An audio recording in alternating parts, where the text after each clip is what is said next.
Want to know what the movers and shakers of New Hampshire's performing arts are thinking? Welcome to New Hampshire Unscripted with your host, Ray Dudley. How crazy the course is. Yeah. Yeah. And it is. Crazy. And we got to the hills of Newton and we thought, Yeah. it's perverted to put that at the 20th mile. Yeah. I know. I mean, people were like walking their bikes up it. Like, it's really hard. I don't look it, but I ran it twice back in high school. Good for you. And Yeah. the first time I got to Heartbreak Hill, I didn't know it was Heartbreak Hill, so I just kind of ran up the first part, because it's a series of hills. Yeah, it's a Yeah. trick. Yeah, and I got to the first one, and I kind of blew through it, and I got to the second one, and I said to my dad was following me in a car, and I said, where's Heartbreak Hill? And I'm just, poor guy, skinny little 125-pound kid just running. And he said, I don't know, I have a clue. It's the third one. Yeah, it was a heartbreaker. And that was back when you couldn't get in it illegally. I mean, you had to sneak in if you were not part of the AAU. Oh, so you're running Bandit? Yeah. Oh, that's awesome. Yeah. That's great. Yeah, and hoping that they don't catch you and yank you out of the, Oh my God, you know. I would never do that. Oh, it was back in those days. We were rebels. My God. Okay. Yeah. Great. All right. So, the NHTA. You want to talk about that, right? I'm sure that's why you're here. Are you? I think so. Yeah. Yeah. Yeah. All right. Well, we've been listening to your podcast. Yeah. And There's one. we love it. The one. No. And we just noticed that it was something that kind of kept coming up a little bit. Yeah. In some of the guests that you've had, and so we thought maybe we should reach out and So I didn't talk about it. I didn't like rain on it, right? I tried to keep it. No, Yeah. we thought you were incredibly positive. Yeah, Yeah. thanks. Well, we love it. Matter of fact, my wife was just telling me the other day how much she loved it again. I said, I'm having you guys in. She said, oh man, it's just such a great time, and it's really bad that we hadn't been able to get to it the past couple of years because of my scheduling. So she was really glad you guys were going to Sure. come in and talk. So where do we want to go? Where do we want to start? You want to go to the beginning? You want to go with what you do for it, or Yeah, I think it might be nice to give your listeners an opportunity to maybe that may not be as familiar with NHTA, a little bit of like the backstory Yeah. and maybe sort of how we got involved and how the organization has changed over Sure, the years sure. Since we've been involved, and kind of thinking about the direction that it's heading in now. Yeah. And I think that are you still planning to speak with Patrick O'Mara? I am, if I You can are? get him on, yeah. Amazing. So I think that he can sort of take you into this like new direction that they're going in, but we can probably take you right up. Good, I'm so glad, because I had some questions about, like, has it peaked? Where's it going to go in the future? What do you see down there? What? We can talk about it in theory, and he can talk about it in practice. Yeah. Okay. Before it wasn't always called the New Hampshire Theater Alliance, was it? It was, No. because I always thought of it as the New Hampshire Theater Awards. And Right. then someone corrected me recently and said, no, it's the Alliance. Get with the program. I man. know, and I'm like, what? An alliance? This is like a Star Wars thing. Where'd this come from? So Oh, I like that. go ahead and blurb out about wherever that came out. Start wherever you want. Do you want to give a Sure. history of your... Sure. So it's up until very recently, it has been the New Hampshire Theater Awards. And I've been involved with it since January of 2006. So it's been a long time. That is a long time. Yeah. For some reason, I thought less than 4 years. But go ahead. Sure. 2006. So I started as, I ended up getting involved because I had a lot of friends that I had met through theater that were involved with the production in some way. And they used to, back in the day, have this position that was called like the awards girl. Mhm. And we don't, Is that now like the that- ring girl who comes out with in the... Exactly what it's like. so now that we're a bit more, No bikini. but- now that we're a bit more Not woke- anymore. Not anymore. Yeah, now that we're a bit more woke as an organization, we don't do that. Mm-hmm. But we used to. So that's how I started out. I would just get dressed up every year. I would show up at the Palace Theater, hand people awards, escort them off stage, and it was fun. It was exciting, and I wanted to learn more about it, just the inner workings of how you get to that night on stage. So I ended up volunteering on the operations committee. There was a time, or a long portion of the organization history where it functioned as an operations committee. So it was volunteers that would come in and they would just work for a whole year on creating this production. And then after a few years, they wanted to become a nonprofit. So they actually incorporated, they did all the paperwork, they had a board of directors that they founded, and then it became kind of like a split organization where there was a board of directors and operations committee. And it functioned like that for a long time. So I stayed on the operations committee for a few years, and then eventually got invited to participate on the board. Did that for about 2 years, ended up getting voted into an officer position as vice president, and then from there, president. So I've literally like climbed the NHTA ladder, so before it was a nonprofit, what was it? Was it for profit? Was it just a group of people getting together and put on a show? It was for profit, but we didn't actually make a profit. So we were founded through New Hampshire Magazine, and they had a partnership. Yeah.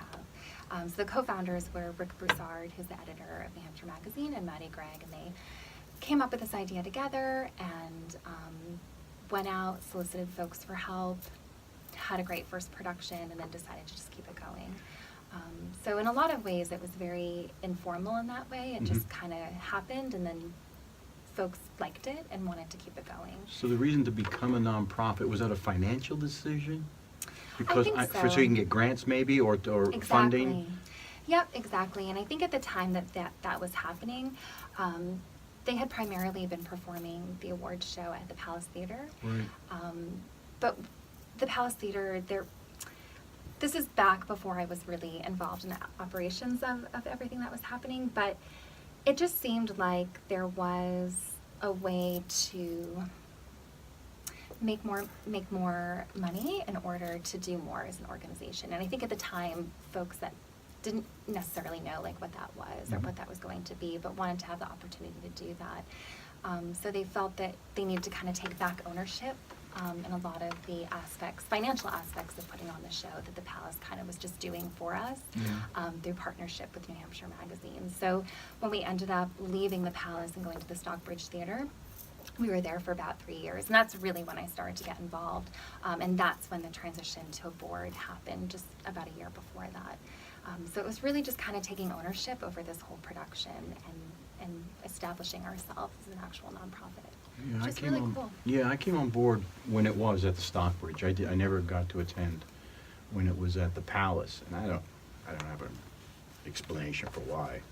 So my timeline came in later, and it was a wonderful event there.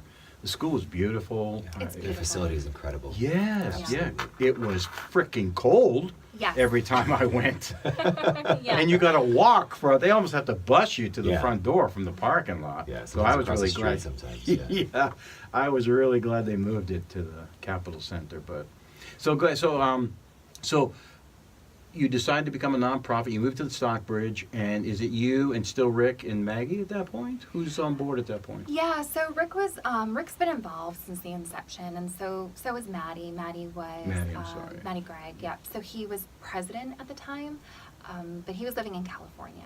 So it was kind of an interesting dynamic because he, as the co-founder, he just had all this cachet. He was amazing at what he did. He's such like an idea person, and people really loved what he was doing, and they loved the idea of everything that he was doing. But it was hard energy. because, he's got this really great energy. And he and Rick are just this like interesting pair in how they work together. But I think it was difficult with him just being across, the country. Yeah, logistically it had to be tough. Very tough. And Phone calls were like 4 hours apart. So yeah. Oh yeah, yeah. Timing of meetings was always interesting. He was sort of growing in the ranks at Apple too, so I think he was getting Oh, no sort of kidding. becoming a Oh, that's an interesting Becoming a side note. Silicon Valley guy, Mm. and we were up here in the woods in New Hampshire. Yeah, the backcountry. Yeah. So yeah, as they were thinking about sort of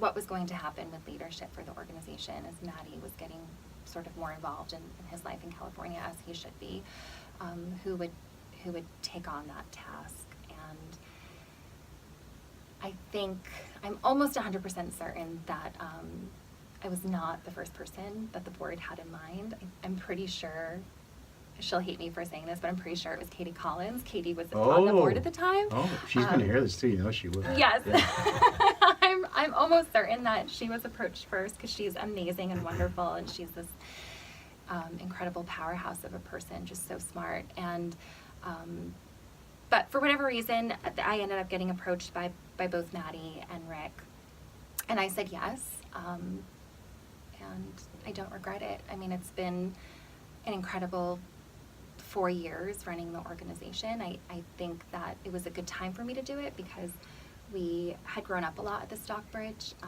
We're very fortunate that Matt Cahoon allowed the Theater Awards to be there. He put this fantastic contract for us together. He gave us such a great deal for 3 years.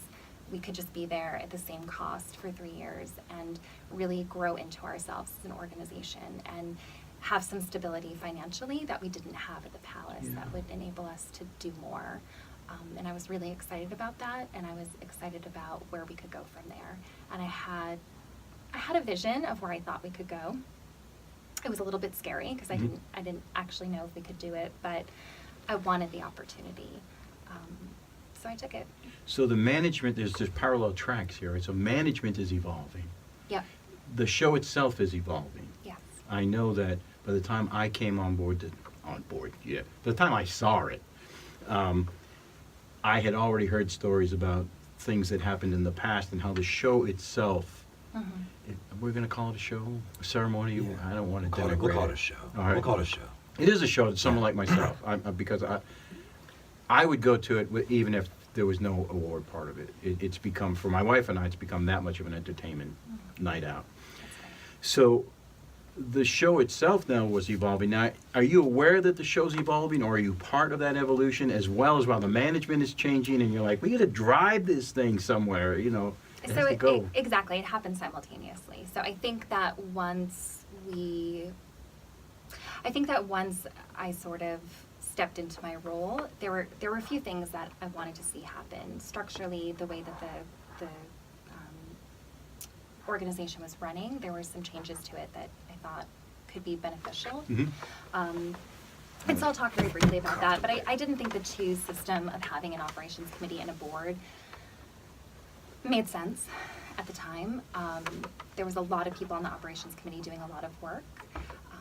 But they kind of answered to this like higher power, which felt very, I don't know, elitist and wrong. So you were anti-board at the time? No, I liked the function of the board, but I wanted people who were working hard in the operations committee to have a stronger voice. Got you. So I dissolved the operations committee and just invited all those people onto the board. I just felt that they needed to have a voice and voting power and a real stake in the work that they were doing. So the board went from how many to how many? The board went from about 8 to 9 consistent people that were coming all the time to almost 12 to 15 people. Okay. There were some people who left during that transition. I can imagine. Yeah. And so it was Left because of disagreement of Well, view, or just the... Well, I think with a volunteer was it- organization, you do your time, right? Yeah. And then if there's someone that has a different vision and it's not your passion project, maybe say, okay, go for it. Right. Right. Yeah. And so when Gina stepped up, I got the sense, sort of, as an outsider, that that wasn't the only sort of big sort of change happening. Mm-hmm. So. Yeah, you say as an outsider, where were you at this point? What's happening in... So Gina took the president position, I want to say it was like in September? It was March. So we have an annual meeting. Mm-hmm. It was in Every March, year that yeah. usually happens in March or April, depending on the year. The previous September, we had just moved in together. Got you. So we had just become a serious couple. So there's 3 tracks running. Yeah, For you. It was a very interesting time in my life, and I think part of why I said yes to taking on such a big position in the organization was that I had left New Hampshire and I had moved to Cambridge in September, and I was afraid of losing a part of the community that had been a part of my life for so long, even though I was very excited to be moving to a bigger city and with a person that I loved and starting this new life with him. There was this part of this community here that I didn't want to let go of, and I thought that this could be a really meaningful way for me to stay involved, because I wasn't ready to just let it all go. And I think that's been good for me in a lot of ways. It's allowed me to stay connected. Yep. And it's allowed me to watch people that I performed with for years grow and do these amazing things and still be a part of it in some way. So it gives you some roots, still Yeah. here. Now you're down in Massachusetts now, still, right? Yeah. Yes. Cambridge, still? Yeah. Yes. Okay. Yeah. It's a long way to commute just to keep your finger in the pie here. It is. Is Yeah. that a challenge? We'll come back to the organization Yeah. itself, but again, it's a logistic thing. I mean, Cambridge isn't exactly the backyard here. We have a 15,000-mile-a-year lease on our truck, and that was a mistake. Yeah. It should have been a 40,000. Yes, that's what I was getting at. Yeah. It comes in waves, to be perfectly honest. There are times where we're down here a lot, almost every weekend, and then there's times where we're not down here as much, or up here, as much. So it's finding a balance. Yeah. Certainly in the height of all the award show planning, we're down here. Why do I keep saying down here? Because I live in Massachusetts. We're up here all the time. And I don't mind it. Do you? Is it Well, a lot? I get the sense that, there are quite You a don't few want to fight now. So if we find out he does not like this is not good. Oh, we never fight. This is not Dr. We never Phil. fight. We never fight. We never Oh, fight. that's we great have to one know. merged mind. Marriage Like the mind. Borg, just assimilated. Exactly. No, there are quite a few people who commute to the Boston area from Right. New Hampshire. Yeah. And we commute to New Hampshire from the Boston area.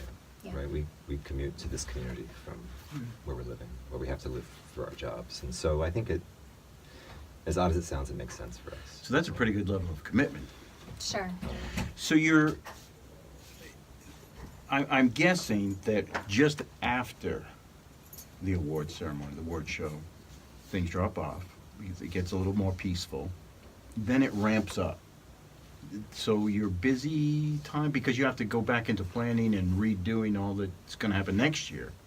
Well, I would say that there's a piece of the story that's worth talking about. Yes. Which is sort of Gina's leadership of a transition that happened, that because of what happened, there's quite a bit of work to do outside of the awards show now.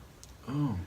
And so, and this is sort of part and parcel of the name change to the Theater Alliance. Mm-hmm. And that's really, I think, worth talking about a little bit. I don't want to change tacks. I'm here for you. No, whatever. Absolutely.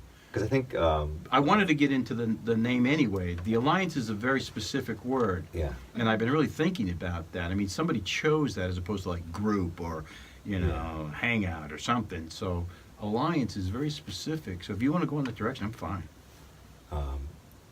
When did this all? So I want. So it happened. It happened in stages. Mhm. The first stage was the show itself, and sort of that metamorphosis of what it had been for a really long time and how it changed. Mhm. It actually matured in a way, right? Yes. I mean, it was kind of a playground-ish kind of thing where everybody got Well, together, but then they morphed to mature I is would not a good say word. that when I first started dating Gina, one of the Way things back when. that came with dating Gina was the New Hampshire Theater Awards, right? Because she was very involved, right? And at the time, actually where we had met, is I was a board member of Theater Carballo. So I was a friend of the Cahoons and was working with them in Derry. And Gina was a actor with them, and we were sort of interested in should we get involved in this thing, this Theater Awards thing, and I didn't know anything about it, and I remember really vividly the first time going to the Theater Awards at the Stockbridge. I think that as an outsider, it was an interesting night. Yeah. right? Yeah, I think that there was a community around the theater awards itself that was almost a little bit separate than the statewide theater community, Yeah, right? yeah. And so a lot of the production was references to the NHTA itself, or sort of jokes about the theater awards itself, or An about, insider kind of thing. It was a little more of an Yeah. insider kind of thing. Yeah. And I think it was effective and entertaining and funny and had value for folks who had all that backstory, right? Who had been on the ride but as an outsider who, you know, we have our theater company, we like our work, we want to see if we can get some more attention or, you know, help be represented here. It was a difficult thing to understand. How would you join this? Mhm. And I think when Gina and I, when she first decided that she might want to lead the organization, some of the feedback I had was that I wondered if it was sustainable Right. as a 10, 20, 30-year-old organization that Yeah. was sort of internally focused looking in. Right. Right. And so I think that was a starting point for a Right. lot of what's been changed, was not even seeing that as a problem, but just saying, you know, if you wanted to address that aspect, what would you do? Yeah. Right. So that's an interesting position to be in, because you're looking at it as, you see some potential in what this could be. Yeah. And yet at the same time, you're not sure you actually want to even... Be a part of it at all. Right. And on a whole nother level, you're not even sure that if you brought up the potential, then anybody would embrace that. Yes. Yeah. So Exactly. how does that all kind of work its way out? I mean, at some point you said, okay, I think we want to get involved. I think we could Yeah. Yeah. say something. I think that part, so it's two things. I think half of it is just deciding to do it. Which is having- 99% of what everyone needs to do. Exactly. So it's a little bit of a leap of faith in that way. And then I think the second part of it is pulling people in that have that shared vision with you. So one of the first sort of steps that we took when I ended up stepping into this presidency role was that I knew I was going to need a partner, an executive director that I could work very closely with, who had this sort of shared vision about taking the spotlight and taking it off of the NHTA and turning it back onto the membership or the participating companies. That was just, and however we did that, I didn't really know at the time, but I just knew that that was going to be a very important change that we were going to have to make. And so who would be willing to kind of take that ride with me? So I put a job description together and I put it out there, and I ended up connecting with Brian Halprin. Yes. And that was probably the most important, I would say, first step in that direction, because Brian we had a lot of conversations leading up to my offering him the position, and he was totally on board. He was like, I agree with you. I have a lot of ideas of how we could do it. And he's such a creative person. I know. I think it's the director in him, but he really wanted to get his hands on the show in a real way. And he had a lot of ideas of how he could really expand the show, but also tighten it up a little bit, and really make it member focused. And I wanted us to have the opportunity to work together and to try to do that. Yeah. And I was just incredibly lucky. Yeah. Brian's also just a high bandwidth person. He is. Right? What a good choice of words. And, Yes. thank you. Well, I don't often hear people described that way, but that's... Yeah. He's just, you know, some people get busy and they get stressed out. And Brian gets busy and he just excels at 4 things instead of 1 thing. Right. Yeah. Yeah. And he was someone who had this prior experience of founding one of the sort of fundamental theater companies now in New Hampshire, right? Right, the From a Winnebago storefront, Playhouse, right? yeah. And so, it was providence, Yeah, you know, yeah. to have someone that capable, not just talented, but capable at execution to be And available. he's so generous with his time. Yes. And his ideas, and I really appreciated that about him. You know, we had such a lovely working relationship together because we were always willing to be available to one another. And so what started out is this very natural working relationship just ended up turning into a really lovely creative friendship. So it didn't always feel like work to us. Yeah. It was sort of like, oh, I have an idea about the show, let me call Brian, right? Yeah. And we could just talk about it.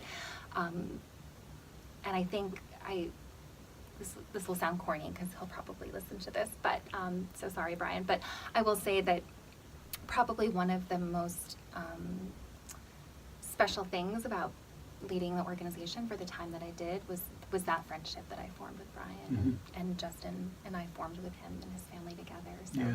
it's just something that we'll take away with us. That And he's not high maintenance. He doesn't need the limelight for it. No. He just, matter of fact, he would just rather just kind of put it out there, put the mechanics in, and just put Yeah. it out there, and then sit Yeah. back and watch. Well, I think that's part of why he was an ideal partner, is because we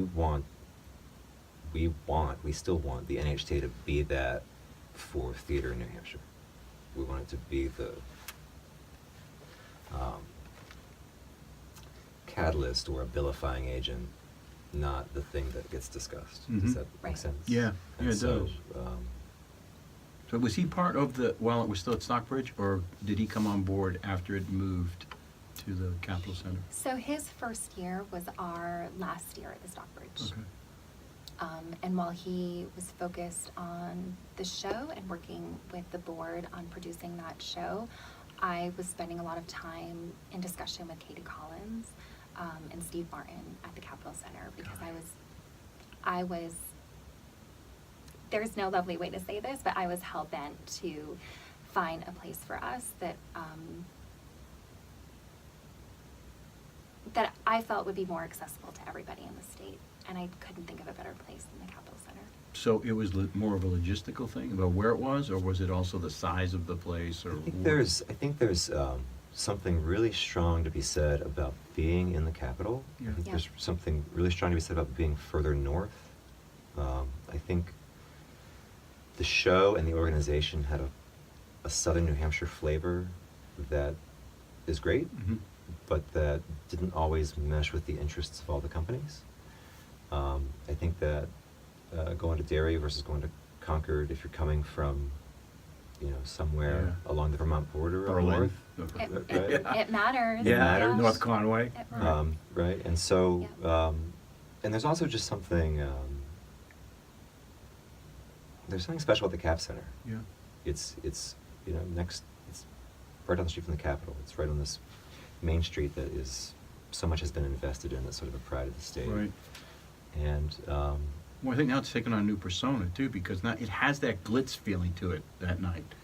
Sure. It's what it's made for, rolling out the carpet and Yes. everybody Yeah. shows up, and it's not a school. You're not using like the school gym or the school auditorium. yeah, and the or- Stockbridge is a beautiful facility, and you could dress it up in a way, and there were a lot of function rooms and there were things you could do, but there's something about the Capitol Center and the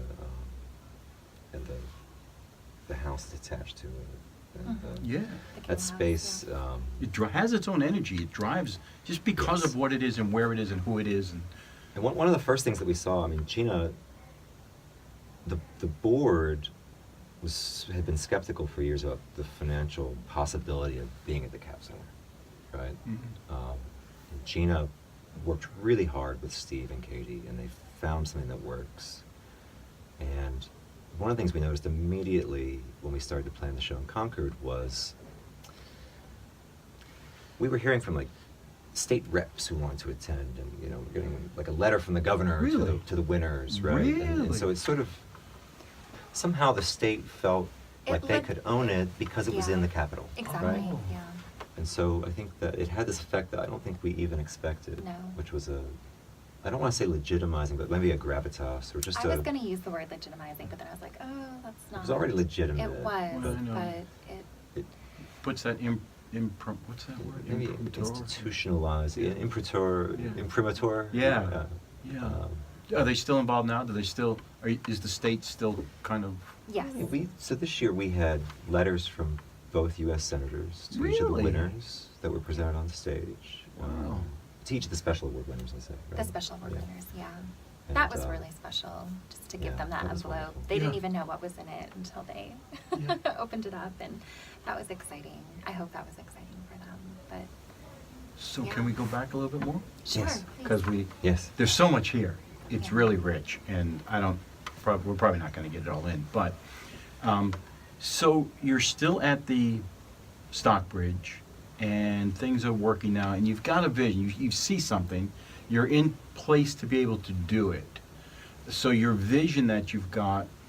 Now you're working in the background with Katie and the Capitol Center.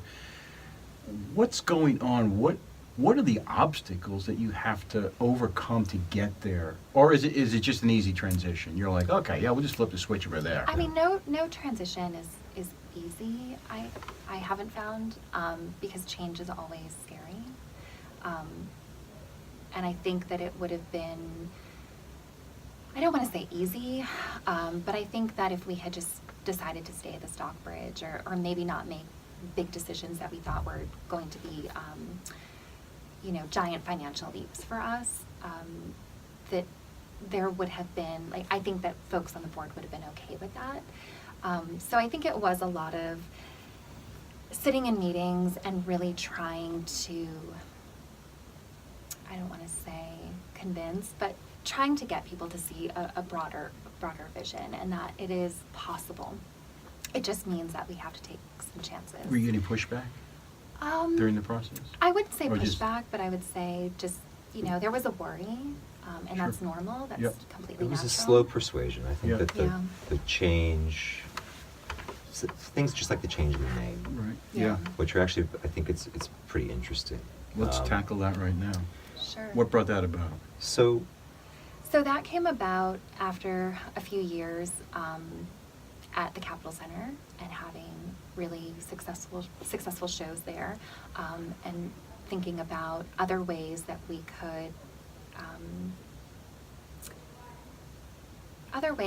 could do more. I'll just say that as like a blank statement. So now that we've kind of nailed down our home and we've made changes to the show that we should talk about. we should talk about, Okay.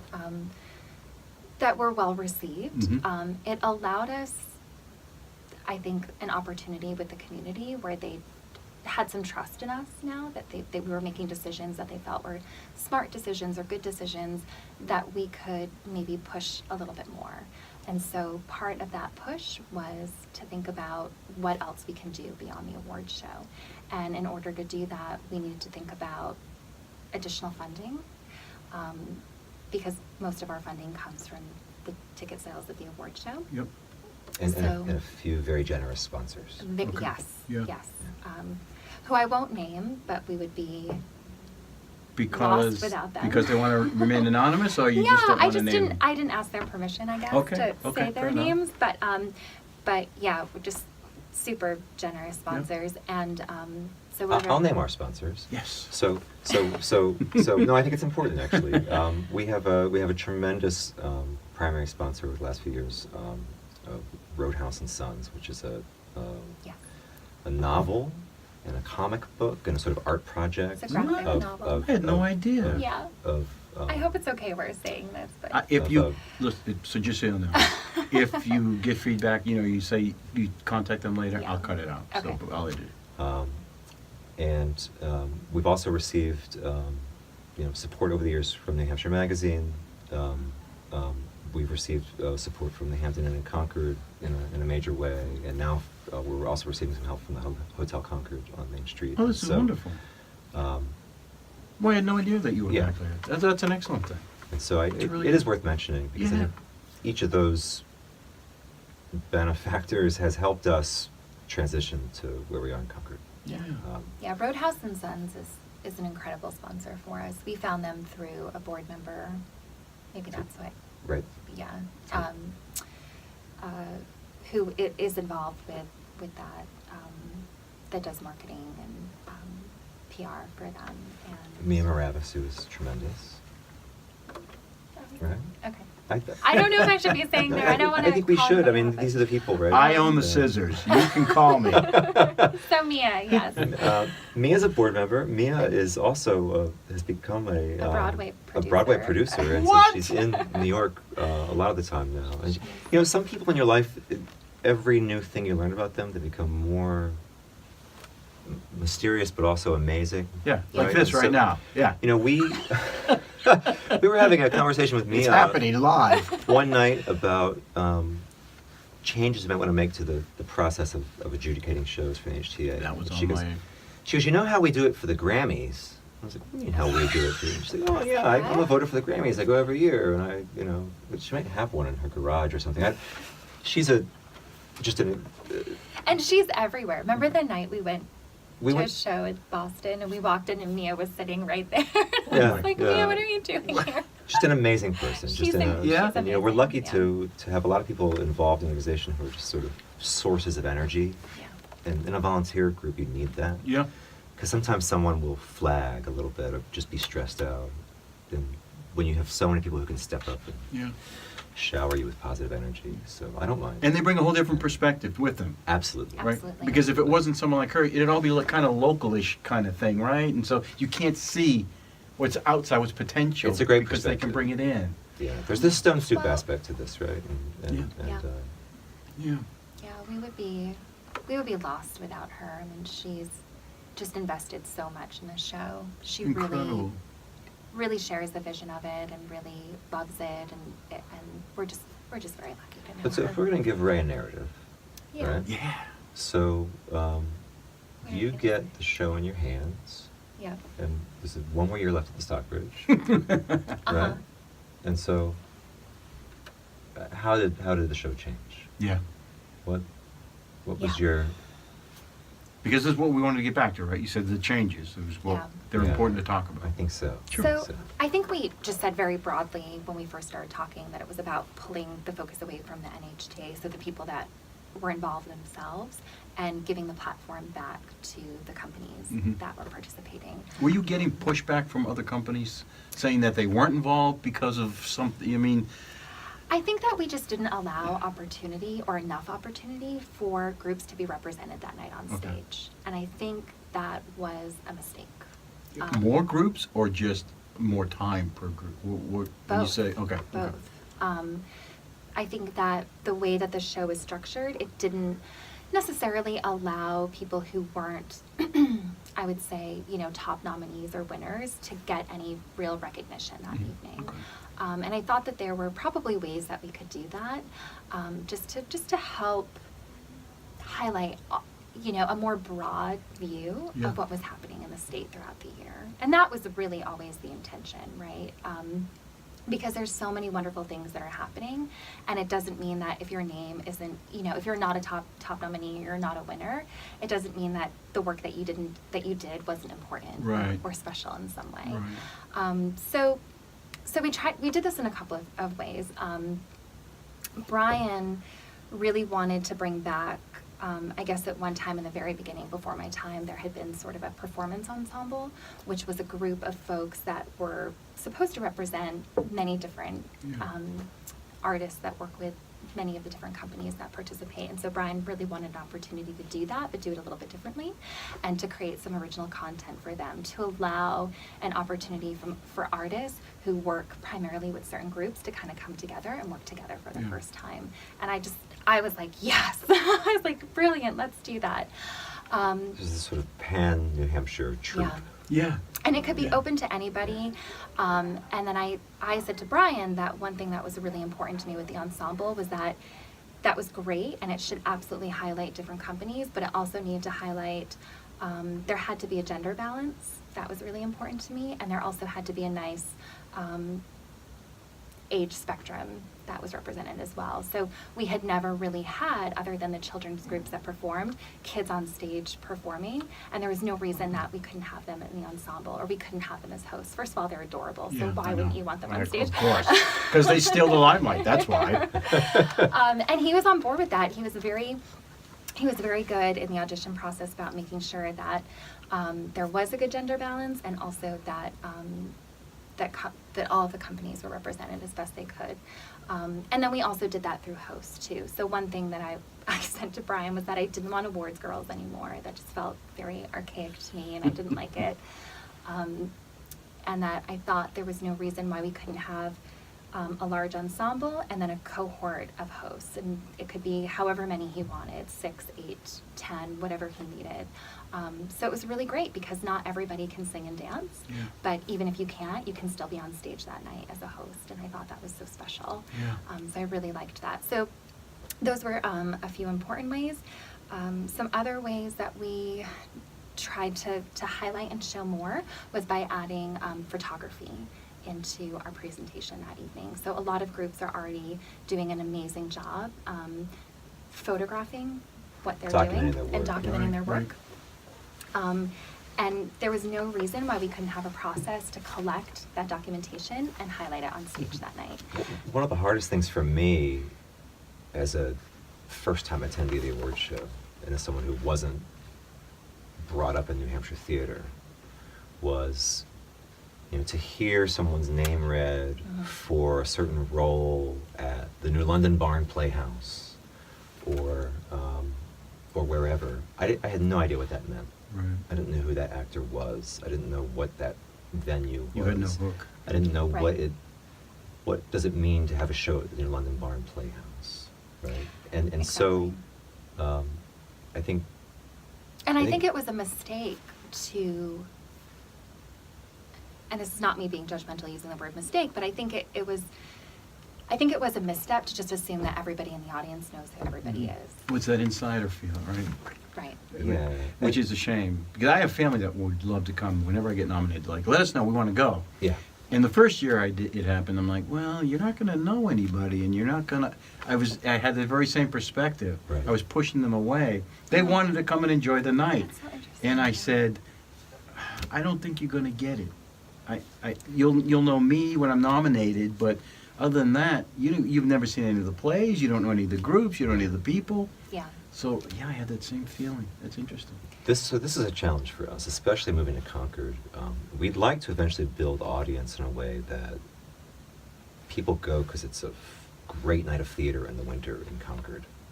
And maybe they don't know anybody. Mhm. Maybe they don't know any actors. They're Yeah. just, it's a night of song and dance that's fun and crazy. Yes, And yes. you watch the Oscars even if you don't know Correct. who's on. Right, or ever seen the movie. Because you know it Yeah. will be a show. Right. And so that was one of the goals with this. Excellent. With this photography thing, this was my, I think, first project with, Yeah. with the NHTA was one of the things you learn when you make a suggestion to a volunteer organization is say, okay, if you want to do it, right? Hence volunteer. Yeah, you could volunteer. For And your own so, idea. it turns out to be an interesting logistical effort to corral media from all of the groups that are participating and to present it that night. It ends Yeah. up being, at this It's hard enough to get their ballots. Never mind there. Yeah, and at first, a few companies got it, right? They're like, oh, you're going to project our work during the awards show, right? There are no big pictures on the screen, right? But my actor's face will be on the screen. Yes, I want to do this, right? Mhm. And I think some other groups, I don't know. Maybe I wasn't persuasive enough. But so the first time that we did it at the Stockbridge, I'd say maybe a third of the nominees, someone's face would appear. Mhm. Yeah. And I think it was a revelation for everyone in the room, especially for the companies who had the good fortune and had done good, the good work during the year to be shortlisted in the top 3, and then there wasn't a display. And so the first year that we came to Concord, the next year there was a flood of, Yeah. I bet. right? Because it was a different choice we were making, and I think that until you see it, you don't always understand it, Mhm. right? And then Yeah. when people saw it, they were like, "Oh, we want our pictures up." Yeah, Yeah, yeah. why wouldn't we want that? I think once they saw that, we were going to take what they gave us and we were going to not only showcase it on awards night, but showcase it in a way that is beautiful and sophisticated and meaningful, and that they can trust us with what they send us.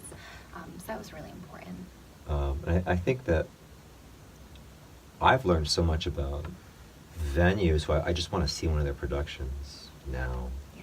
just because of how gorgeous the imagery that they get from their shows. Yeah, Right? yeah. And I think that bit of education for the audience as the night goes on is gets to the root a little bit more of what we're trying to do, which is cross-pollinate, drive audience, drive a desire to see theater. Right. Right. Yeah, I think you accomplished it on one level because my wife's not a theater person. She actually has a disdain most of the time for theater people. It has something to do with egos, but anyway. I don't know what you're talking about. But that happened.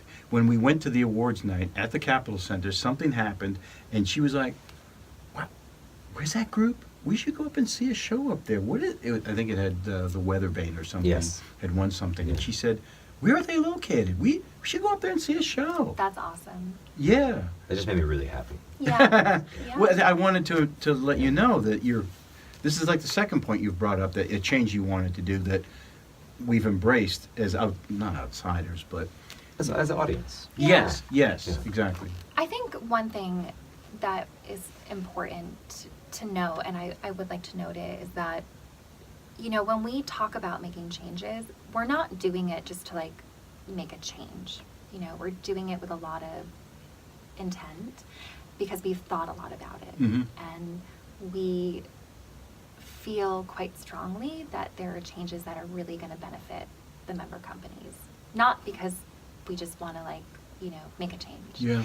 And so I think that as people have gotten to be more familiar with me and with Justin and who we are and some of the changes that the board has made, I think that it's been easier. Yeah. It's been easier to... Well, it's important to note that this has been a process over years. Definitely. Right? And there's nothing that we've done that we haven't talked about at open meetings, that we haven't socialized, that we haven't, And so I think that one of the neat things about the NHTA is that there is this desire to be sort of democratic, to be transparent, to say, we have an idea, we have an initiative, we have a thing that we think will be cool. What do you guys think? Right? And we've been lucky that we've had a lot of support for the things that we thought were the most important changes. And I think with regards to sort of the name change and maybe some of the broader focus of the organization, another thing that I was shocked to learn after the first time I went to the Theater Awards was that there's this year-round adjudication thing that happens, right? And this was the first glimpse I got into, maybe Maddie Gregg is a genius, a persuasive genius, right? I think I have no idea how I would drive around New Hampshire and convince companies to drive around New Hampshire and see other shows 6 times a year, right? Even if they're like a summer-focused organization, right? A summer stock, to go in the middle of winter to see a youth musical or something, right? Yep. And to spend hours writing about it, right? And I couldn't believe that there's this process where everyone's driving around the state, seeing each other's work. And then going off and writing about it. And then going off and writing about it. And so we hope. And so that every time I describe it, even still, it seems remarkable to me. Yeah. Right? I don't know of any communities like that. You have things like the Tonys where everyone has to go see everything if you're part of the voting organization. But it seems more sort of grassroots and heartfelt in New Hampshire. And New Hampshire's spread out. Right? Yeah. If you go somewhere 2.5 hours away and over the mountains to see a show, you still have to get home. Right. That's 5 hours of driving. Why I don't see more shows in North Conway? I love what they do, but round trip, that's a day trip. Easily. And so through the education process, a lot of people see a lot of work they wouldn't normally see. Yeah. And it just struck me that's the golden nugget here. Right? Like the show from year to year can change a lot. You might have a bad show, you might have a good show. But there's still this community. Like what what's connecting it? It's this other thing, right? And so Yeah. I think when we were talking about Gina committing to be president, we talked about, like, well, is this like a yearly pageant, or is this something more meaningful? And if it is something more meaningful, why not show that face publicly, right? If there's this year-round work, why call the organization Mm-hmm. after the name of the night of the awards night, right? I think that process of working on the identity of the organization, it took years to really draw into focus. Is Yeah. this adjudication component, is this part of the changes that you wanted to get to earlier? Are there still more changes that you're like, that were impactful that we want to cover so before we get, because that's a huge component. So the adjudication Yes. process was one of the fundamental initial parts of the NHTA. NHTA 1, the very first one, people went around and did this, right? And we were looking at the materials the other night. You know, Maddie had designed these incredible pamphlets and brochures. And it seems, I don't want to put words in Rick and Maddie's mouth, but it seems like at the time it was sort of conceived as a great cross-promotional effort, right? It has this sort of genius kind of PR sort of flavor to it. But I think what it's become is more sort of artists supporting artists, witnessing, you know, theater's ephemeral. Mm-hmm.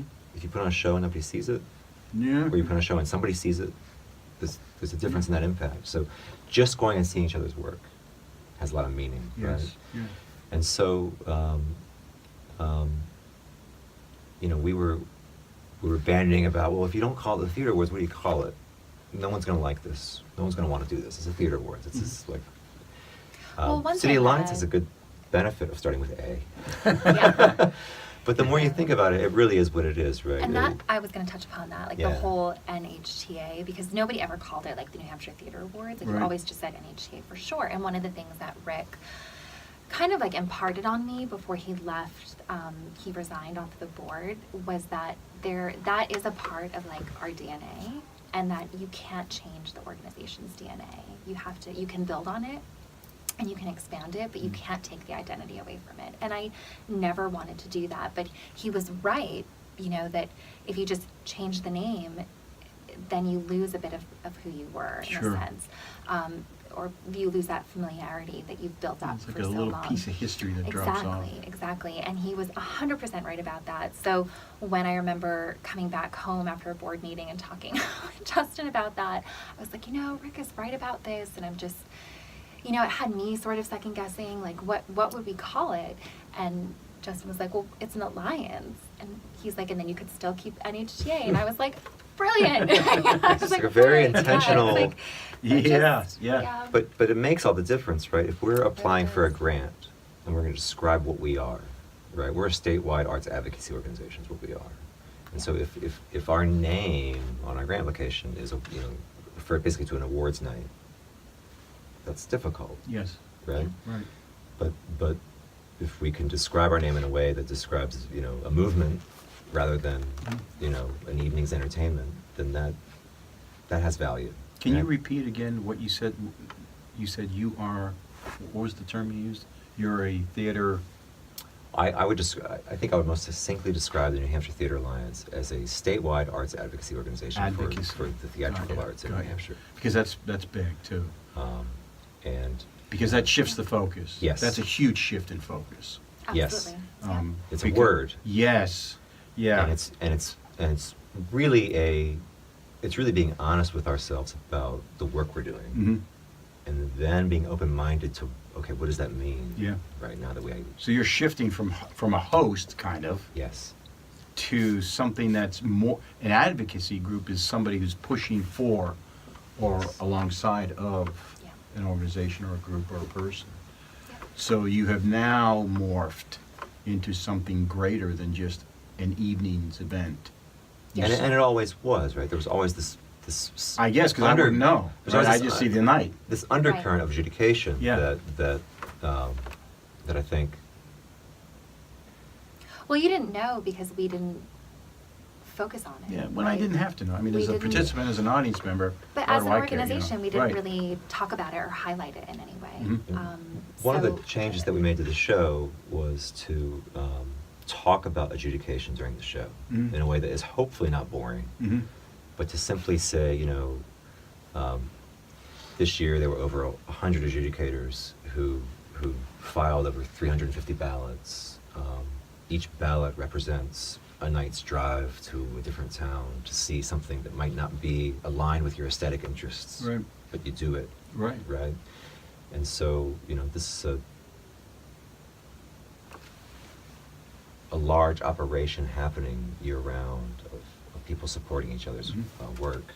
And, for everyone in the audience who has been a part of this stand, 30 of the audience stands. And, it's impactful. it's 90 seconds of the I show, hadn't but thought it's... of that. A third of the audience stands, because there's like 800 people go, 900 people. Yeah, there's about 800 people that go every year. And there's how many adjudicators? Well, so a third. yeah, 300. A fifth. I mean, Well, that's there's okay. about 120 adjudicators That's this a lot of year, people. So, A lot of volunteers. it has a visual effect that Sure it that I does. think has meaning. Yeah, yeah. Right? And so that little moment has become one of the sort of chestnuts of the show, I think. Yeah. Right. And it's great. It's great to have them stand up and for people to have the opportunity to see who, you might know Right. who your friends are that are adjudicating, but you might not know everybody. And it's just fun to be able to give them that moment. Well, they're because the they unsung work- heroes. they They're the work so people who don't hard. get recognition. That they Yes. make the show work. Yes. Without them, there are no. Yes. There's no first, second, or third, or There's no anything. top 10. Right. There's And no they anything. haven't always had the recognition that they've deserved. And so I think, again, it's just another opportunity to shine the light back on, Mhm. the members and the people that are doing the work and the liaisons and the adjudicators. And it's just important, and I'm just glad it's happening. Yeah. So you've gone from an event night, now you're an advocate Yeah.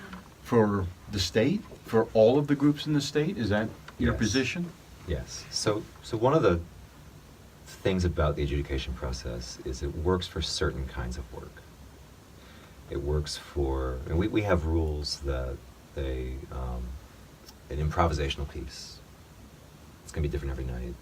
It's not the same as learning a script and Mhm. presenting a play. So they don't qualify for adjudication. A site-specific piece or a school production. There's a lot of different kinds of things that don't fit in with the adjudication process. And now that you have sort of places that have been around for a long time, like Players Ring, or places that are newer, like Hatbox, where you have a lot of companies that exist to put on one production, Mm-hmm. right? They make a pitch, they get a show, right? It's hard for that company to participate in adjudication, Yeah. right? Yeah. And so there must be a way to also advocate for them, Mhm. to also describe their work, right? Yeah. And so that's something that we've thought a lot about more recently. Is that in the Still thinking works? about Is it. it, so you're still mulling that over? I mean, we had that problem with True. Yeah, you came to True, right? We did? Yeah. We wanted to talk to you And about we wanted that. to talk to you about that. Because that was one of those. So one of the benefits that we get of being so heavily involved in the NHTA is we get to ride around and see a lot of things that we wouldn't normally see. Yeah. And one of the things we kept hearing was there's this tremendous thing happening at the Hatbox. Seriously. Yeah. Yeah. And we drove up to see it. And it was the first production I had seen in that space. It was remarkable. You were completely transformed. Thank you. And My turn red. I blush easy. I was... We that year we had highlighted Andrew for his work in turning at Coldwater Creek into Yes. a resource for theater, right? Yeah. And I think True was after we had done that, right? It was. And so I wasn't that familiar with what he had actually done, but being able to be in that intimate space and see a one-man show and have it be something, I had not thought about Truman Capote much since high school when we learned about him. Yeah, most folks. And to have this night and be moved like that, Yeah. right? That's that's the power of theater. Where you drive home right? and that's all you can talk about the whole way home. Oh, I'm glad to And we hear didn't that. we didn't really know. I mean, I didn't really know you, right? Right, I mean, I right. knew of you, Yeah. mostly through Brian. Yep, that's how I knew you. And so when Brian told us about the show, he just felt very strongly that it was like, you have to go. You have to see Brian in the show. I was like, okay. It's like, you don't have to. But We're this is there. a great and example, it right? was Of, great. of, you know, we're going to give awards, Yeah. I'll put in air quotes around awards, right, in January for, you know, great acting performances. But Mhm. because the adjudication process Yeah, can't fit in. right, we weren't able Right. to even And so, be a part of it. you know, and so what can we do to highlight all this other interesting, valuable, meaningful work? Yeah, I'm so glad you're tackling So, that. um, I mean, it wasn't a big, I mean, we had people after the show who were like, oh, you guys, it's going to be so great when you get to the awards. I'm like, yeah. Not it really adjudicated, didn't happen, but I'm glad that it's moving forward, that it can be done. And I think they've changed theirs. Aren't they like now a house that gets adjudicated as opposed to just the So group yeah, that- so Andrew's trying to solve this problem by having adjudicators that represent the venue essentially, and choosing some of the productions to sort of provide adjudication for, Mhm. coverage for, right? And that's a good model. I think it's pretty interesting. I think that, you know, unfortunately or fortunately, whatever, the Theater Awards is what it is. Mhm. And there's other stuff that can be done Yes. to draw attention without it being centered around a prize, Mhm. right? Sure. And so that's a lot of what our board talks about on a weekly or monthly basis. That's a lot of what we think about. That's a lot of what the energy that isn't the energy that we put into the adjudication. You know, that's a lot of Yeah. what we. So you're feeling that there's stuff that should have been highlighted or could be highlighted that's not getting highlighted. Yes. And how could necessarily. we do that? Yeah, yeah. Yeah. So is that now part of the next goals? Because I was going to ask you, where are you going? Because I initially kind of blew over it, but I said, well, is it possible that the NHTA has peaked? Where could it possibly go? And it sounds like you're beginning to broaden either the definition or the umbrella of what's under that name, that title. So- Is that true? Yeah, and Yeah. I'd say that what's exciting about just being called something different than the Theater Awards is that we can kind of be a umbrella for, I don't want to say passion projects, but for if somebody has an idea, Mm-hmm. it makes sense to do it under this umbrella now, whereas before we were directed towards one thing. Mm-hmm. And an example I can give is once Gina began producing the awards show, one of the elements that is a highlight of the show are the sort of special awards where we say, you know, this person's being honored for a lifetime of work. Right, Michael This- Curtis got the most recent. Yeah, one of this those. person's being Yeah. honored for contribution to the community, right? Right. This person's being honored for the vision and tenacity to start a new theater company or build a new venue or whatever, right? And one of the things that we've done is to go out and meet those people and film them and get their story so that we can tell it via video production during the show. Yeah. And That's my favorite part, I think, of producing the award show too, is just like all of the incredible people that we've met. Yeah, And I'll we've bet. have been able to travel and go meet with them and see their spaces and talk about their stories, much like you do Yeah, here. thanks. And when I think back to people that I knew nothing about, did not know them, maybe just knew them by name, and then I think about how gracious they are to let us in and let us film them and let us highlight them. It's just, it's remarkable. And so, you know, we have this good partnership with a film company out of Portsmouth, Wax Idiotical Films. They do I sort of know short of them. films. It's Mark Marshall and Okay. Kip Yeah, we met Mark Marshall through Theater Kapow. Yep, He okay. was doing a lot of video work. Oh, for yeah, them. right. That's where I got their name from. I see them all the time on Facebook filming for them. Yes. Yeah. So when we started thinking about doing really high quality videos for the awards show, like without hesitation, I called Mark and I was like, I really want you to work with me on this. And luckily he said yes. And we've been doing it for years now together. And So we have these he's- adventures, he's- right? At the end of the year, where we're going to some place in New Hampshire, or meeting someone, and we're talking with them, we're filming them, and we're, you know, working with Mark to edit things down for awards night. And, you know, for me, that struck me as, okay, we're getting reasonably good at this, right? This could be something that we do outside of the awards show, right? Theater does only exist on the nights that it's performed. Right. And what if we worked to document what's happening in New Hampshire theater generally? And put it on YouTube where it will live forever Mhm. until there's, you know, a magnetic pulse event. Right. Right? And, you know, take what we've learned about doing that and direct that gaze at, you know, not just at awards night. And so- not just glad to hear and this. not just about companies that are involved in the adjudication process. So, because there's a lot of theater companies in the state of New Hampshire, not everybody participates in the awards show. Yeah.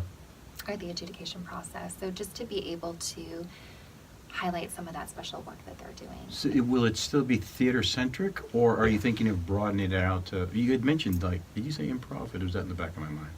Well, I was describing the kinds of works that take place on stage Yeah. that may not qualify for adjudication. Right. Right. But I think our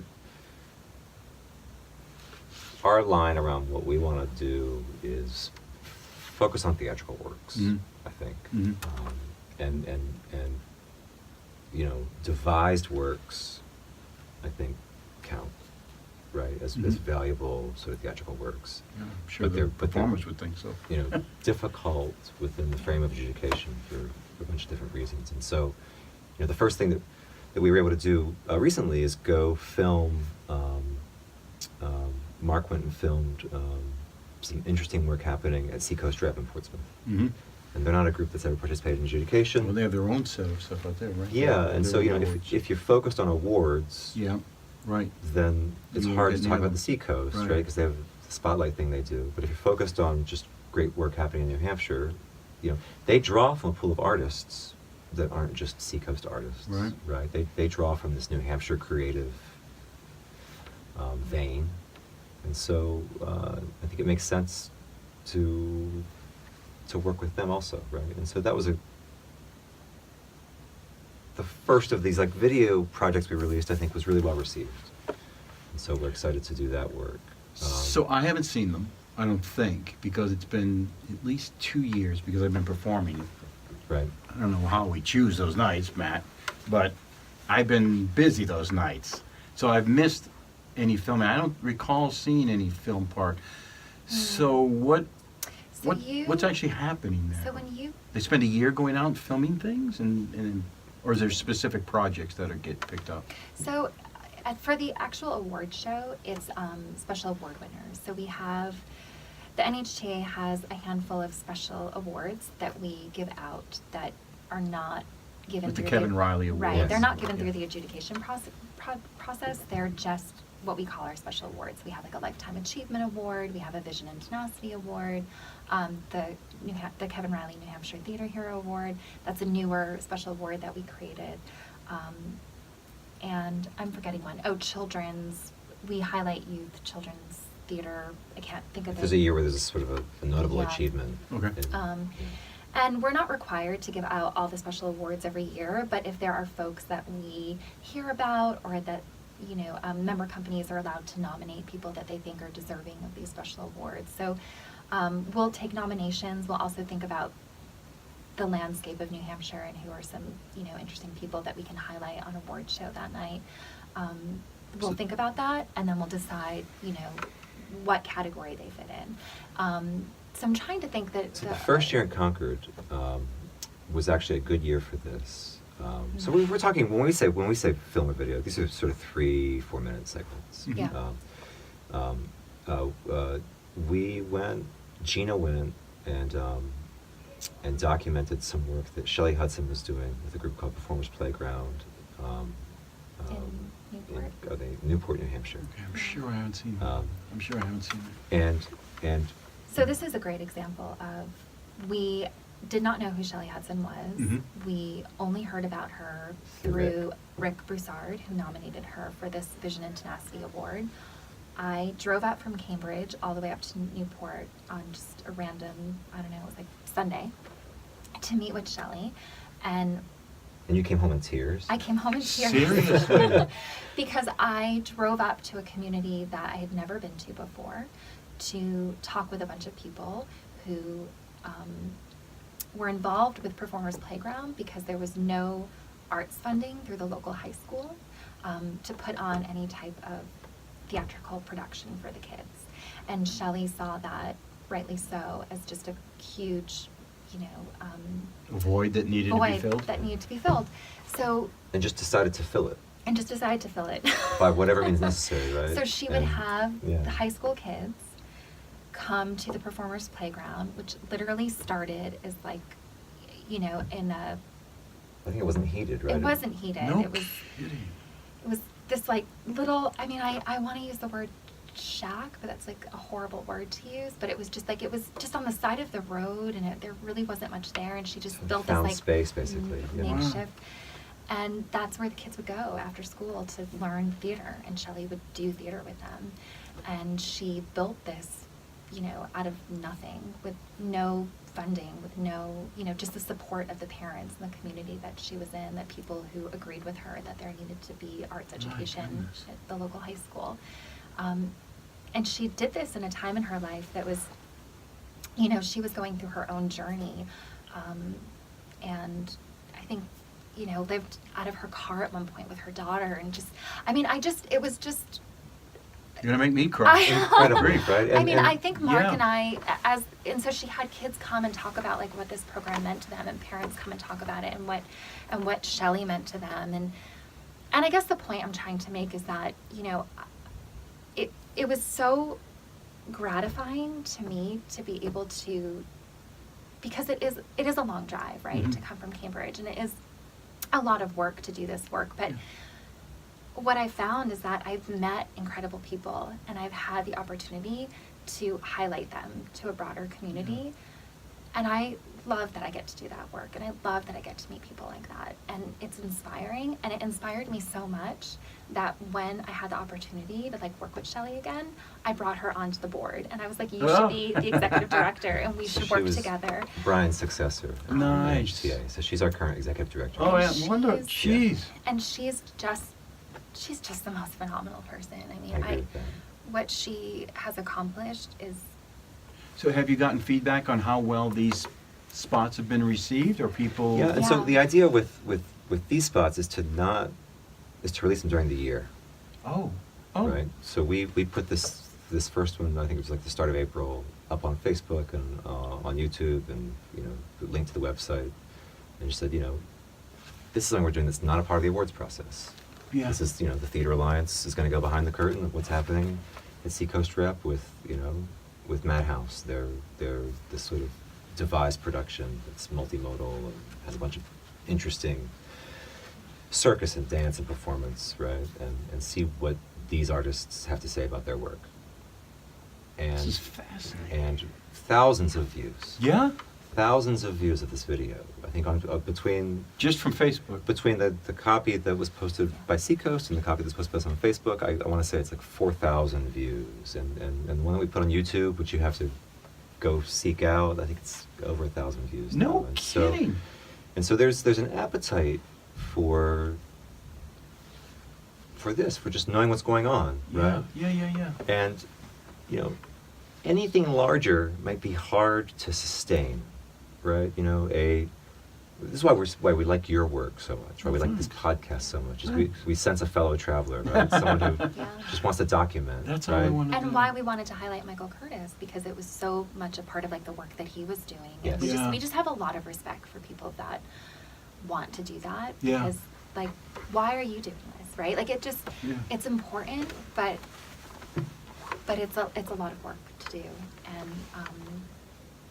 And so, you know, But it's probably it's just important. I mean, Yeah. I don't know how. Thanks. it's probably not sustainable to do a weekly half-hour TV show, Right. right? Right. But we thought we did know how to make short films and release them. Yeah. You know, and the internet Yeah. helps, right? Yeah, absolutely. And so, And I highly suggest if you haven't gone to the award show and you want to see these videos, they're really worth watching. They're about 2 to 3 minutes long each, and we've highlighted some really amazing people. And you know, I encourage anybody to watch. So while you're them. in the middle, plug that. Where would they find them? What are they going to look New up? Hampshire Theatre Alliance channel on YouTube, On YouTube. Okay. has 4 years worth of special award winner videos. What? Yeah. Yeah. 4 years? Yeah. What, have I been in a cave? So there's How is this possible? There's So I don't probably- want to misrepresent anybody's story. So if they're Shelley, I apologize if there's things that have gone wrong. But you know, her story, her video is up there. I really recommend people watching that one. It's so powerful. If you're curious about things that are going on at the Hat Box, there's a video we did about Andrew because we highlighted his vision and tenacity, and that's a great video to watch. I mean, our lifetime award winners over the years, we did videos for all of them. You can learn about How them. do we not know about We it? had Really? a absolutely beautiful experience at New London Barn Playhouse. Oh We my went God. in Talk about late this December, right? Or was it Yeah, they're not early even January? open in December, are they? They're, No. What are you going for? Ghost but, light or But they're there, right? You know, the people who, you know. the office staff or whatever? And we Yeah. were. We were honoring Tom DeMille, who just passed away.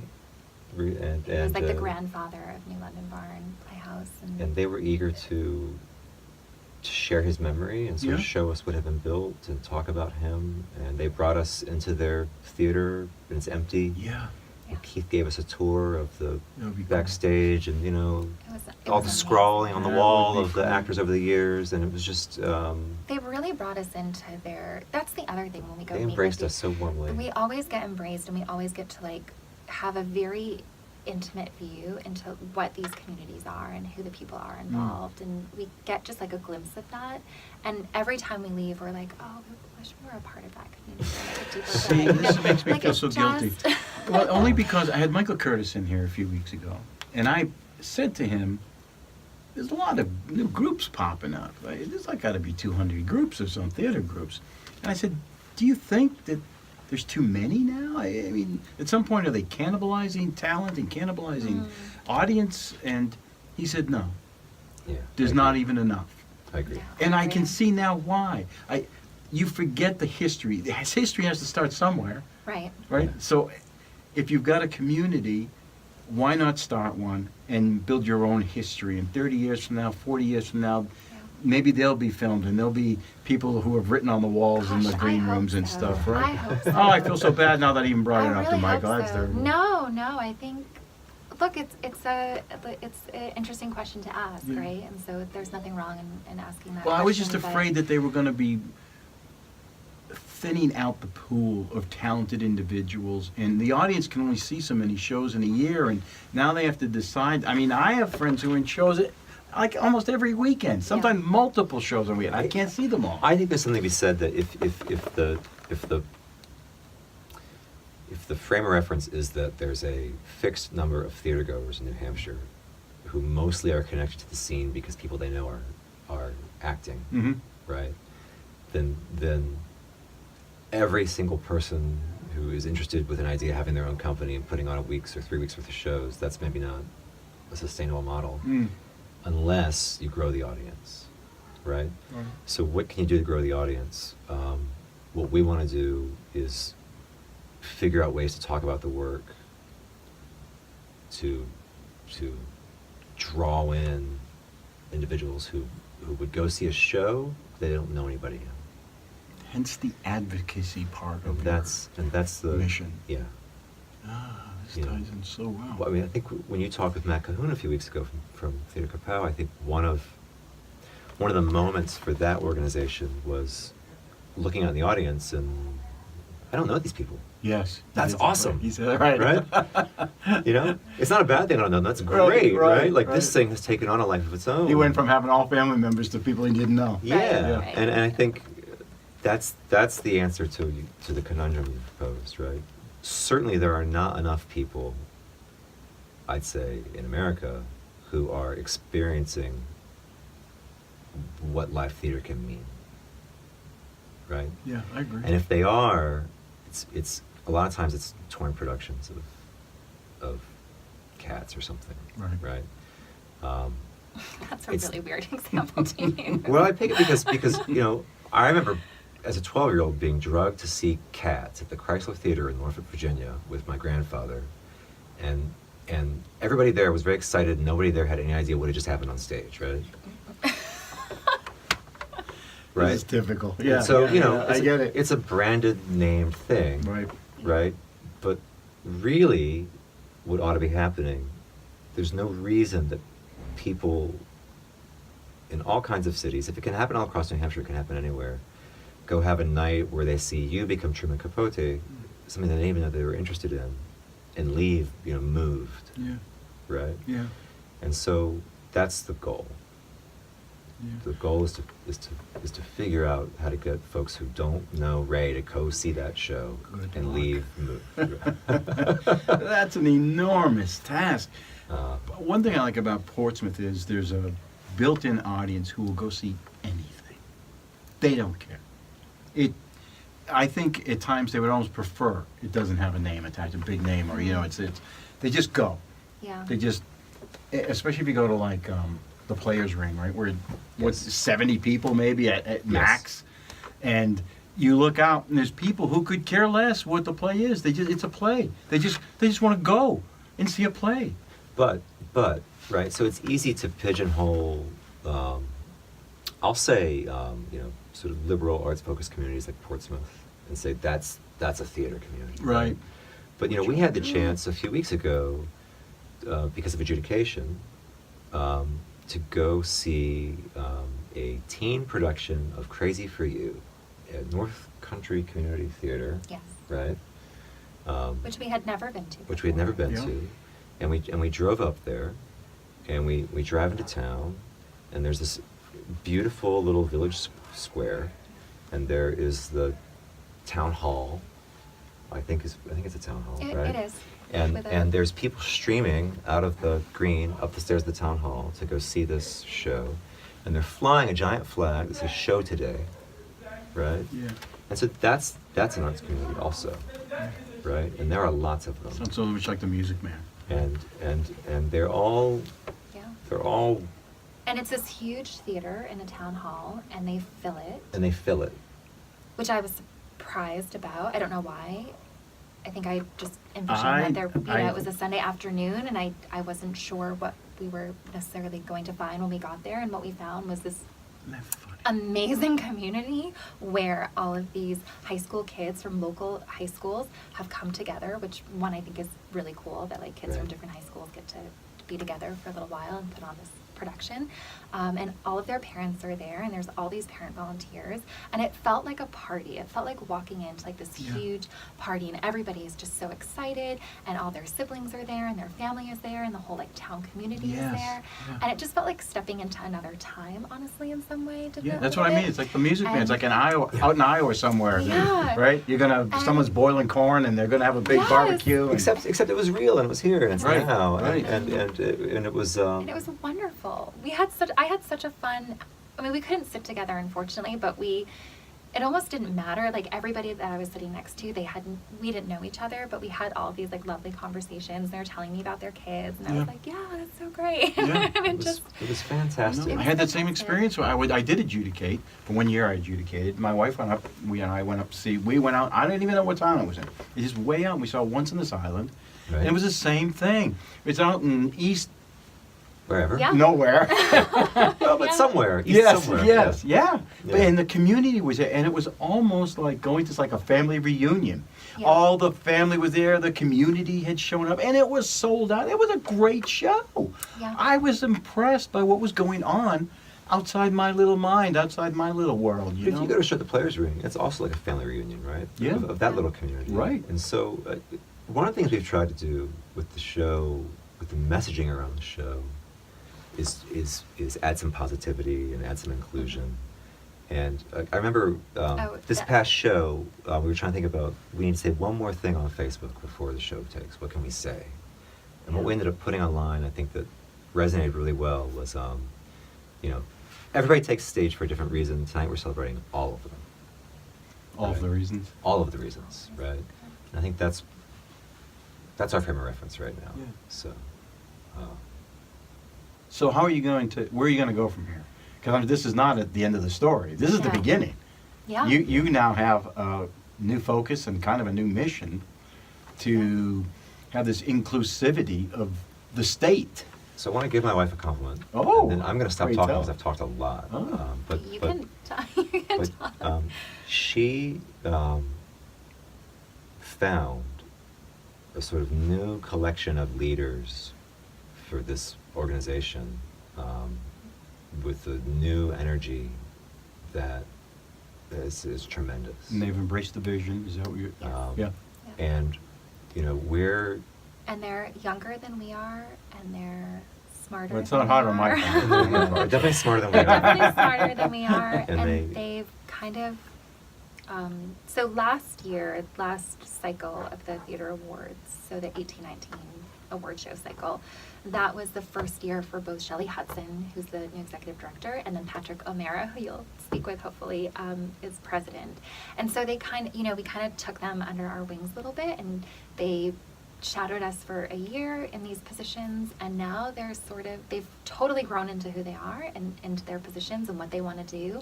And it's actually really wonderful because there's like this closeness between them now, and Alan Desmond, who's the vice president of our organization, and like Yeah. the three of them are their own.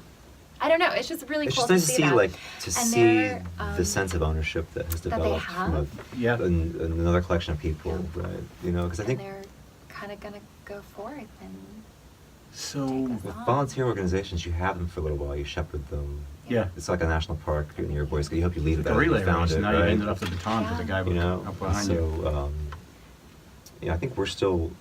And we're still involved, We're on and the board, we're on the but- board, Yeah. but I think that we really are just It's gratifying to know that there's Yeah. so much energy. Yeah. they have really great energy about them, and they're excited about it, and they're working really hard, and they're thinking about the future and all like the wonderful things that need to happen. Gosh, They're there's so doing. many questions. Man, oh man, oh I man. know we've been talking for so I'm- long. No, I know. I'm sorry. It's rich. I'm This so is sorry. this is why I But wanted to do a I- program like this. Yeah. Because I have a lot of questions. I'm somebody who I really am fascinated by these things that I don't know about. And we want to answer them. Jump in there. I think that for too Well- long, it seemed like the NHTA was like this like mystery. Yeah. And we just want to pull that mystery back Yeah. because nothing we're doing is mysterious, and we're happy to talk about anything. And We need help. Well, I was happy that it was a mystery because I was just happy to go and show up and be well, entertained. We're not. We're We not. need help, You know, so- Oh, you do? Okay, Come, so like, here it comes. Put Come that jump out in there. the mystery machine, right?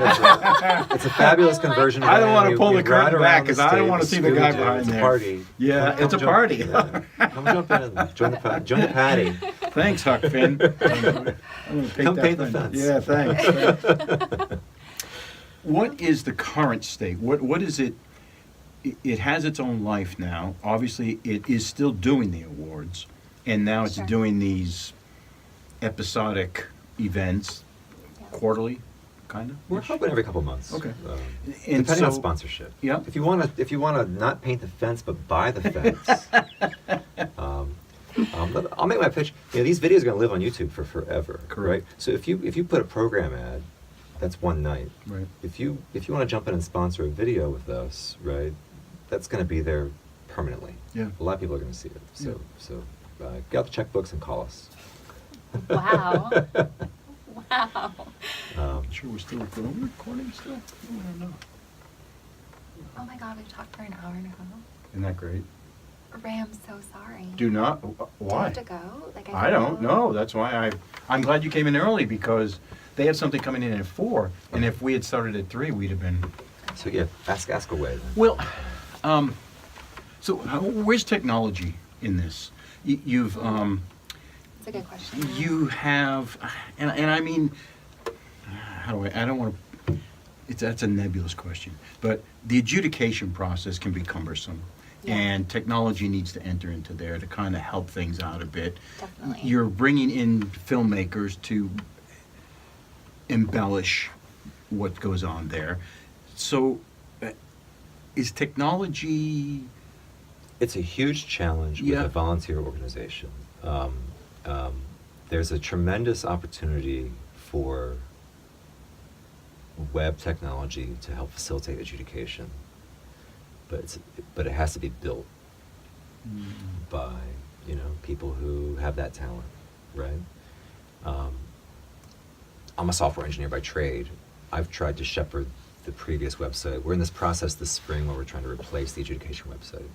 It's a huge effort. I'll bet. It'd be a full-time job for someone to have. It'd be an expensive project to hire someone to do. To try to do it while adjudication is going on still, Yeah. Luckily, folks are And patient. Actually, if I So, can add one yeah. layer of complication to that, because Sure, please do. we had talked earlier about how Justin and I come from Cambridge and it's really far. Actually, it's worse for Justin because he works almost every week in Mexico. So he does a lot. Excuse me? Yeah. I'm a consultant, so I'm in Mexico So- City about 3 weeks out of the month. So. No Yeah. kidding. So there's a chance that your adjudication in North Conway was assigned by a guy in a hotel in Mexico City, right? So now we're being really Funny as that. transparent. Um, So yeah, it yeah. just, That is another level. But yeah. So Like, you, can but do- you're how, is it insurmountable or is it just? no, it's surmountable. It's going to take a long time. It's just about patience. Yeah. It's just about patience and I mean, I know the adjudication stuff is online because I've used it, Mm-hmm.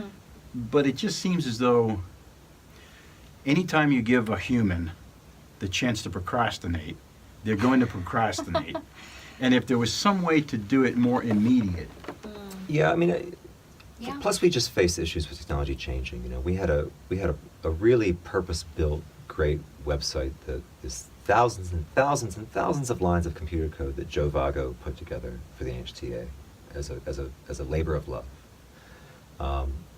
And as time has gone on and as technologies have changed, our ability to keep changing that code base was we weren't able to. And so one example is that some of the ways that websites handle logins have changed as browsers update. And so now it's very difficult to stay logged into the adjudication website. The way that time's out on you. technology uses cookies or whatever, it Yeah. just times out, Mm. right? There are other issues with display and things, and so things move on, and you have to keep updating technology. When you are with a group of people who are giving their time for free and have limited bandwidth, Yeah. right? You have to figure out how to be smart about staying on top of that, and that's an ongoing challenge for Mhm. us. Yeah. Um, Right, wouldn't it be great if there was an app for that? Wouldn't it? It would be great if there was an app developer for that. Wouldn't that be something? Surely there's an app developer somewhere out there looking for a project. Well, this is the thing, though, right? Is there probably is. Yes. Maybe someone will call us, right? Yes, And yes. what I like about this organization is that people who have a project, they jump in, they do it, and then now you have that thing. Right. Right. So, And how would someone who would wake up in the middle of the night saying they need to develop an app contact you? so There's a couple ways. info, INFO, at nhtheateralliance.org. That's NH, New Hampshire, Theater Alliance, right? Theater RE, nhtheateralliance.org. We would love to have individuals who are interested in the whole spectrum of contribution, in board membership, in just volunteer hours with adjudication stuff, in things that we have not even thought of, in show production, in graphic design and digital app development. So much to do. So much work. Jeez. Also for folks that don't want to go to email, because like you said, we just want to do everything really quickly, and since Mhm. we all live on our phones. And some people everywhere. are incredible at typing on their phones. Thank you. I've worked hard at that. You can just go on your phone and you can go on Facebook, and we're on Facebook, so Okay. we're New Hampshire Theater Alliance. And they can message you through And you that. can just message us Yeah. through that if you'd rather not have to type an email. And we're in the process. Ellen Desmond has shepherded this process of deploying a new proper website for the NHTA. So that's live now also. So nhtheateralliance.org, my hope is that soon there's information there about everything we're up to, how to get involved with any of it. Yeah. So, I want to talk to you about tie-ins a little bit with other companies. Sure. One of the things that we had done during one of the things we had attempted to do was to get Gibson's to come in. We were going to let them set up a booth because there's so many author references and actor references that we thought perhaps they might like to come in, set up a booth, and they could sell CDs, DVDs, calendars, and whatever, just books that he wrote. We couldn't quite break through their red tape, but are you looking at alliances that might help? I didn't mean to use your term alliance there, but I meant, some type of an integration with companies like Gibson's or whatever that might help. so absolutely, Yes. one of the things that we're trying to start by identifying opportunities that are obvious and missed right now, right? And so I'll give you an example.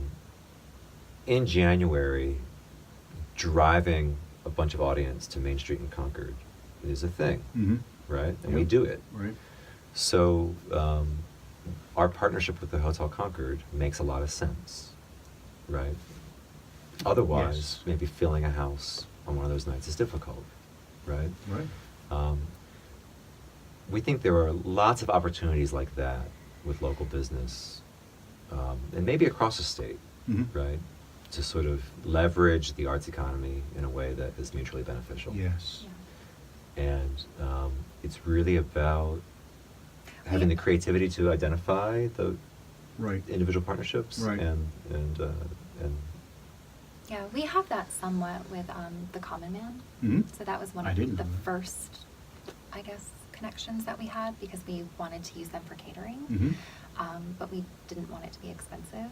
And so they give us a somewhat generous discount on what we order from them because we we'll drive people we to drive people to their restaurant. Like Sure. people are going to eat before the It's award right down show, the road. so they're Yeah. making a Yeah. lot of money off of this event. So, so that was sort of like I think the first, and then the second was the Hotel Concord, which Patrick really stewarded that relationship. So we're And we had a super similar grateful. relationship with the Hampton in Concord that's Yeah. also very mutually Yeah. beneficial. And Yeah. so I think those opportunities are things that we have new board members who are very interested in pursuing. Mm. Yeah. And this is I think what's great about being able to add people with certain talents to your volunteer organization. Right. Is that I'm good at emailing people and at looking at websites and digital stuff, and Gina is amazing at many, many, many things, but at connecting with people and with establishing relationships and with being on stage and we have new folks on our board who are good at picking up the phone and saying, hey, here's a business proposition for you, Mm-hmm. right? Yeah. And so I hope that, not just for us, but I hope that in the future we can facilitate those kinds of things with companies. Yeah. Right? Right. It'd be great if the New Hampshire Theater Alliance was a resource that you could go to when you're doing something like True and say, hey, do you have any contacts? Right. Right? Yeah. Have you worked with any of the businesses around here that sell books? Right. Right? It's funny. Can I tell you a quick story? Yes. Please. Yes. Years ago, when there were video stores, I had a friend who owned one, and I was working for him, and we would sit around and try to come up with ideas to generate business. And so I brought up the idea to him. I said, well, let's start with the biggest problem. What's the biggest problem? Well, the biggest problem was on a Friday night, you're at work all day. You don't want to fight traffic. This was in Nashua. You don't want to fight traffic either on Route 3 or Spitbrook Road or whatever. You have to go get a movie, and then you got to go out and get pizza, and then you got to finally get home with all of that. I said, so why don't we contact like some pizza places, and for your top 100 clients, if they fill out a form on Wednesday, tell us what kind of pizza they want, what movies they want, we'll deliver them to their house that Friday night, so by the time they get there. Wait, I'm sorry. This was in Nashua? Yes. Because I lived in Nashua most of my I life. lived And on if I had known Spitbrook about Road. this would have been like my life every Friday night. Right? What? So he said, or do you think they'll go for it. And I said, I don't know, let me go talk to pizza places. Right. So I drive down the street, and I talked to Papa Gino's. Mm-hmm. And he says, oh, it sounds like a pretty interesting idea. How many do you think you'll probably do? I said, I don't know. We're 30, 40 in a weekend, maybe a night. I don't know. Right. He said, oh, I'll tell you what. We'll charge you $1 for a cheese pizza, $2 for a pepperoni pizza. You put whatever markup you want on top of that. How's that sound? I said, $1 for a pizza? You can do that? And he's like, yeah, it's nothing. I said, okay, thanks. I go down the road to Pizza Hut. And I tell him the same story. And he says, how many? And I said, I don't know, 30, 40, could be a night, could be a weekend, I don't know. He said, have you talked to anybody else? I said, I was down to Papa Gino's. He said, what did they offer? And I told him. And he said, you know what? We'll just give them to you. We'll just give you the pizzas. And I said, what are you talking about? He said, we're Papa Gino's. We're going to write it off as local advertising. Right, and he said, we're right. Pizza Hut. Pizza, yeah. We're just going to write it off as local advertising. So you can get these times, they're out there. Yeah. These companies should be doing it. I mean, it's to their benefit, the Hotel Concord and the Hampton Inn. And If I can, specifically pitch the NHTA, think about awards night. The people in that room are people who go to see theater, right. who spend money, right, on theater for their children or theater for their spouse. Absolutely right, correct. Who probably want to buy a Mercedes or whatever Herb That's Chambers right. is selling. That's right.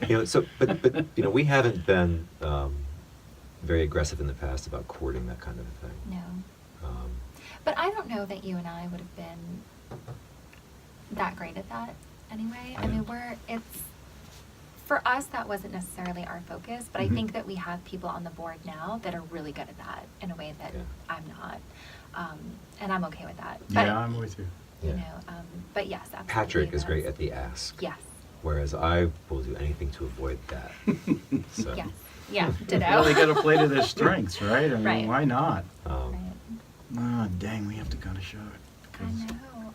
this has been great. This has It's been been- great to talk to you. Oh, thank you. Thank And you. your hospitality's been fantastic. Oh, man. so- I've been looking forward to it.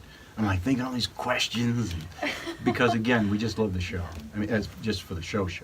But I knew there was more to it. When you had sent me the text, and I had mentioned that the podcast really about the performing arts itself. Yeah. And I wanted to kind of tie in a lot of the arts.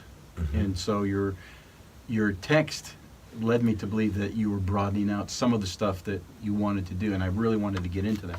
I don't think we began to even, I think there's more out there that you need to tell me. Yeah, And but it's okay. I think I hope at the very least what we were able to do today was just again pull back the curtain a little bit Yeah. and kind of take some of the mystery away. Is there anything you didn't get out that you want to get out in the next couple that you want people to know? Did we not flesh out something or flesh out something that, yeah? Gosh, that's such a great feel good? question. I think that moving forward, the New Hampshire Theatre Alliance is a idea and a space and a medium for folks who want to do something directed towards theater in New Hampshire to do it. Mm. Whether it's an arts education thing, whether it's some other sort of special project. If we can just get people to think outside the box here, And so and what they can do to help you out. not about helping us, Well- about using us as a Well, you mentioned it as a resource. as a resource. Yeah. And so I think that's a message to leave is be creative and how can we help? Right, we're So- pony. Uh, All right, thank you. Perfect, Wonderful. perfect. It's great to talk to you. Oh my I God, the time know. flew by. I know. I can't I'm so believe happy. we've been here for an I'm hour. so and a half. happy. This has been really cool. Oh, this has just been a great This is so one. tremendous what you're doing. Well, It thank you. really is. Yeah. Thank you. It doesn't have much traction right now, but there's a few people out there that No, listen. I and- disagree. Yeah. I think you get a lot of traction. I just- but So similar to our mindset, right? Like you have access to this space I and know. you have this expertise. So Agreed. it's awesome, I right? know. I know And you have a- anytime you want to use it, just give me a call. Text me another long text and say, well, Another 4-page. I don't love public speaking, but I think it was important.